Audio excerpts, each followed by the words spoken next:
Bismillahirrahmanirrahim. Assalamualaikum warahmatullahi wabarakatuh. Alhamdulillah rabbil alamin wassalatu wassalamu ala asyrafil anbiya'i wal mursalin sayyidina maulana Muhammadin wa ala alihi washabihi ajma'in. Amma ba'du.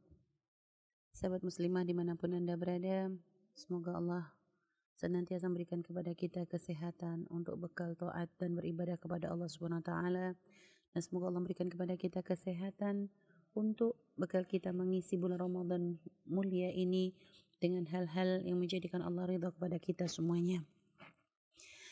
Pada pertemuan yang lalu kita sudah membahas tentang keistimewaan bulan Ramadan, lalu bagaimana cara kita untuk bisa membersihkan hati kita di bulan Ramadan. Dan pada pertemuan kali ini kita akan membahas tentang masalah manajemen waktu di bulan Ramadan. Ada dua nikmat yang seringkali dilalaikan oleh manusia, termasuk hamba yang fakir ini juga termasuk orang yang sering lalai. Maka kita saling mengingatkan dalam kebaikan. Semoga Allah menjadikan kita orang-orang yang tidak tertipu dan tidak lalai akan dua perkara ini. Dua perkara yang seringkali dilalaikan manusia ini digambarkan oleh Rasulullah SAW. Ni'matani maghbunun fihi ma katsiru minan nas as-sihha wal faragh. Jadi dua nikmat yang banyak menjadikan manusia tertipu, yaitu nikmat sehat dan waktu yang senggang. Seringkali ada banyak orang yang diberikan kesehatan badannya, akan tetapi ternyata dengan nikmat sehat yang Allah berikan kepadanya tidak menjadikan dia semakin giat di dalam beribadah. Bahkan tidak sedikit dari hamba-hamba Allah yang ternyata menggunakan kesehatannya untuk dia bermaksiat kepada Allah Subhanahu wa taala. Dan juga ada banyak orang yang diberikan waktu luang yang seharusnya bisa digunakan untuk hal-hal mulia, membaca Al-Quran, melakukan kegiatan-kegiatan menjadikan Allah ridha, tapi ternyata mereka gunakan untuk hal-hal yang ghaflah, hal-hal yang melalaikan, hal-hal yang menjadikan waktunya habis, dan ternyata tidak ada kebaikan yang dia lakukan dengan waktu yang Allah berikan kepadanya. Dan ini kadang sering kali kita lakukan. Sehingga maka di bulan Ramadan ini adalah bulan mulia. Setiap nafas kita ada ibadah di dalamnya. Artinya jangan sampai kita menyanyiakan waktu yang Allah berikan kepada kita, juga kesehatan yang Allah berikan kepada kita untuk hal-hal yang tidak ada manfaatnya. Maka di sini perlu kita mengatur, memanage waktu kita di bulan Ramadan, agar di bulan Ramadan ini benar-benar kita bisa manfaatkan untuk kebaikan, untuk menambah amal-amal kita yang sangat sedikit ini, untuk menambal kekurangan-kekurangan yang kita lakukan di luar Ramadan. Maka ayo kita tutupi, mumpung kita berada di bulan mulia, mumpung kita berada di bulan di mana semua amal-amal kebaikan itu dilipat gandakan pahalanya, mumpung kita berada di bulan di mana Allah bukakan pintu ampunan seluas-luasnya, maka kita manage waktu sebaik-baiknya. Dimulai dari bangun tidur, pada pukul berapa kita bangun, setelah itu nanti kita usahakan walaupun di malam harinya kita sudah menggunakan untuk sholat tarawih, jangan sampai merasa saya sudah qiyamul lail maka tidak perlu lagi untuk bangun di tengah malam. Tidak, kesunahan untuk sholat tahajud menghidupkan malam dengan ibadah tetap hendaknya kita lakukan. Jadi jangan merasa puas dengan sholat tarawih saja. Sholat tarawih adalah suatu kesunahan, suatu kebaikan, suatu kemuliaan, akan tapi itu belum cukup. Tetap kita dianjurkan untuk bangun di sepertiga malam. Kita memohon kepada Allah Subhanahu wa taala, karena itu adalah waktu Allah turunkan rahmat, waktu Allah bukakan pintu maghfirah, waktu Allah bukakan pintu kebaikan. Maka jangan sampai kita menyanyiakannya. Kita mulai dari bangun, jika kita sahur di pukul 4, maka diusahakan kita bisa bangun di pukul 3. Paling akhir adalah di pukul 3:30 gitu ya, untuk kita bisa bangun malam sebelum kita melaksanakan ibadah sahur. Setelah itu kita melaksanakan sahur, itu juga adalah satu kesunahan, jangan ditinggalkan. Jangan merasa bahwa saya kuat tidak pakai sahur, akhirnya Anda tidak melaksanakan sahur, lebih memilih tidur. Tidak, tetap sahur sendiri adalah kesunahan, maka jangan sampai kita tinggalkan.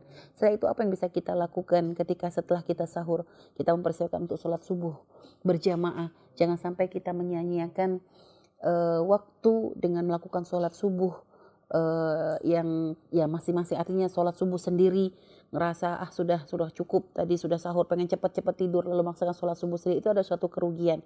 Diusahakan kita sudah sholat isyaknya berjamaah, maka jangan sampai subuhnya juga tidak melakukan jamaah. Maka berjamaah itu adalah suatu hal yang hendaknya menjadi prioritas. Artinya di dalam rumah kita, usahakan semua orang yang ada di rumah kita ini membiasakan diri untuk sholat berjamaah. Jangan sampai merasa enak di saat sholat sendiri. Ini harus menjadi suatu keharusan anak-anak kita terutama. Para ibunda-ibunda yang solehah, jangan biarkan anak kita hanya sekedar menjalankan sholat, akan tapi tidak ada nilai plus di dalamnya. Karena kalau cuma sekedar sholat, bisa saja mereka mengatakan, udah sholat mah. Tapi ibaratnya kita kan tidak tahu, tidak bisa mengecek mereka terus menerus. Maka ayo kita biasakan dari kecil mereka untuk terbiasa sholat berjamaah. Bahkan sebagian para ibunda itu kadang menjadikan hukum seperti sholat jamaah itu hukumnya wajib sebagai untuk bentuk tarbiyah kepada anak-anak. Intinya kalau sholat sendiri tidak diterima, harus diulang lagi. Ini adalah kadang bentuk tarbiyah yang harus perlu kita terapkan kepada anak-anak kita agar mereka terbiasa dengan sholat berjamaah. Setelah itu, setelah sholat subuh, ayo kita isi, jangan langsung tidur, minimal kita mendengarkan kajian-kajian ya. Kalau syukur-syukur Anda bisa hadir di majelis-majelis yang kadang banyak ada di bulan Ramadan. Setelah subuh biasanya ada kuliah subuh, ada juga pengajian-pengajian dengan kitab-kitab dari yang dibimbing oleh para ulama-ulama, berusaha untuk menghadirinya. Setelah itu kalau memang sudah tidak mampu lagi untuk menahan ngantuk, ya bolehlah, tapi syukur-syukur kalau kita bisa tidur setelah kita melaksanakan sholat isyraq dan lalu dilanjut dengan sholat duha. Ini juga adalah satu hal yang mulia yang hendaknya juga kita usahakan untuk bisa kita laksanakan. Dan ingat di bulan Ramadan ini usahakan sholat duha menjadi suatu hal yang hendaknya harus kita lakukan, walaupun ini bukan suatu kewajiban. Akan tapi itu tadi ya, karena ini adalah bulan istimewa, maka sholat duha, sholat bangun malam ini hendaknya menjadi suatu yang kalau perlu kita wajibkan. Kenapa? Karena kita ingin mendapatkan keutamaan di hadapan Allah Subhanahu wa Ta'ala. Setelah itu ayolah berusaha di bulan Ramadan untuk bisa tetap menghadiri majelis-majelis mulia. Memang kita banyak melihat bahwa ada sebagian majelis itu di Ramadan malah diliburkan. Mungkin ya karena melihat karena orang kadang ada kesibukan, tapi sebenarnya kami menganjurkan juga ke beberapa majelis ya, jika memang ternyata waktunya lapang dan tidak ada hal yang mengganggu, maka seharusnya majelis ilmu itu tidak diliburkan di Ramadan. Karena sayang sekali di luar Ramadan pahalanya gede, di bulan Ramadan lebih gede lagi. Maka hendaknya majelis-majelis ilmu itu terus dihidupkan.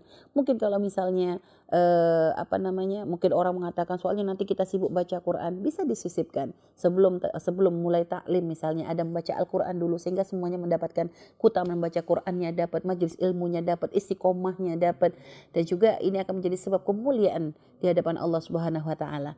Lalu setelah itu kita juga harus bisa mengatur, khususnya para ibunda, kita harus bisa mengatur. Makanya pada awal-awal sebelum Ramadan kita sering menekankan kepada semuanya agar kita membuat persiapan-persiapan, termasuk hal-hal yang bisa mengganggu kita untuk beribadah di bulan Ramadan. Ayo dipikirkan di jauh-jauh hari sebelum Ramadan. Urusan berbelanja yang kadang menghabiskan waktu, ini juga harus bisa diatur dengan baik.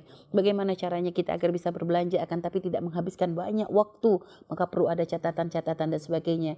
Juga pengaturan menu, karena biasa para ibunda juga tidak terlepas dari masalah ini, mengatur menu buka, mengatur menu sahur.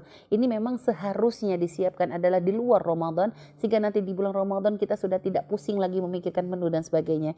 Bahkan kita juga sering mengingatkan kepada para ibunda-ibunda di luar Ramadan, sebelum masuki Ramadan, termasuk persiapan juga ya, dengan kita menyiapkan bumbu-bumbu masak. Itu sendiri jangan dianggap suatu perkara yang remeh. Jika diniatkan adalah untuk memperingkas waktu di bulan Ramadan, supaya nanti bisa kita sisihkan waktu yang biasa kita gunakan masa untuk beribadah membaca Quran, itu sendiri adalah suatu kemuliaan. Sehingga misalnya kalau sudah bumbu sudah siap, sehingga nanti ketika waktu memasak yang biasanya memasak itu membutuhkan waktu lama 2 jam dan sebagainya, cuma karena sudah bumbu sudah dipersiapkan sehingga kita tidak membutuhkan waktu lama, sehingga sisa waktu tersebut bisa kita gunakan untuk membaca Al-Quran atau untuk menghadiri taklim majelis-majelis ilmu. Jadi memanage waktu di bulan Ramadan ini adalah benar-benar harus kita perhatikan, atur waktu, dan juga diusahakan bukan hanya kita membuat peningkatan anak-anak kita, atur waktu kapan mereka istirahat, kapan mereka bermain, kapan mereka belajar, kapan mereka membaca Al-Quran. Jadi semuanya berusaha untuk menghidupkan Ramadan dengan kemuliaan.